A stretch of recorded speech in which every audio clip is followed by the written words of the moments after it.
প্রথম ইনিংসে ডাবল সেঞ্চুরির পর দ্বিতীয় ইনিংসেও ৮ ছক্কায় গিলের ১৬১।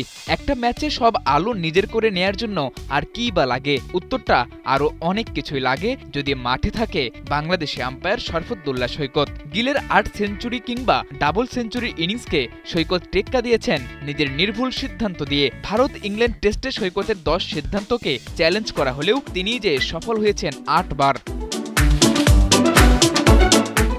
বাংলাদেশের প্রথম আম্পায়ার হিসেবে আইসিসির এলিট প্যানেলে জায়গা করে নিয়েছেন শরফুদ্দৌল্লা সৈকত। নিজের দৃঢ় মানসিকতা ও সাহসী সিদ্ধান্তের কারণে বারবার হয়েছেন খবরের শিরোনাম। তবে এজবাস্টন টেস্টে যেন ছাড়িয়ে গেছেন আগের সবকিছুকে।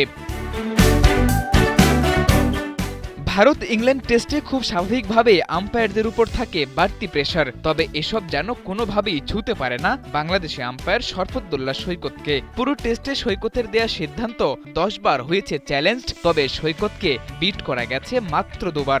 ৮ বারই জয়ী হয়েছেন এলিট প্যানেলের বাংলাদেশি এই আম্পায়ার। তবে শুধু এই টেস্টেই নয়, পরিসংখ্যান বলছে এলিট প্যানেলে জায়গা পাওয়ার পর থেকেই নিজেকে অনন্য উচ্চতায় নিয়ে গেছেন শরফুদ্দৌল্লা সৈকত। ৬ টেস্টে তার দেয়া সিদ্ধান্তগুলোর ৪১টি চ্যালেঞ্জ করেছে ক্রিকেটাররা, যেখানে ডিআরএস ৩১ বার রায় দিয়েছে সৈকতের পক্ষে। শতাংশের হিসেবে সৈকতের সাকসেস রেট এখনও আছে ৭৫-এর উপরে। সৈকতের এমন দূরদর্শী সিদ্ধান্ত প্রশংসিত হচ্ছে গোটা বিশ্বে। জনপ্রিয় ধারাভাষ্যকার হার্ষা ভোগলে করেছেন সৈকতের ভূয়সী প্রশংসা। নিজের ধারাবাহিকতা বজায় রাখতে পারলে ক্রিকেট তীর্থ লর্ডসেও হয়তো গৌরবের সাথেই উচ্চারিত হবে সৈকত আর বাংলাদেশের নাম। ভারত ইংল্যান্ড পরের টেস্টটা হবে লর্ডসে, আর সেখানেও আম্পায়ার হিসেবে থাকবেন বাংলাদেশের অহংকার শরফুদ্দৌল্লা সৈকত।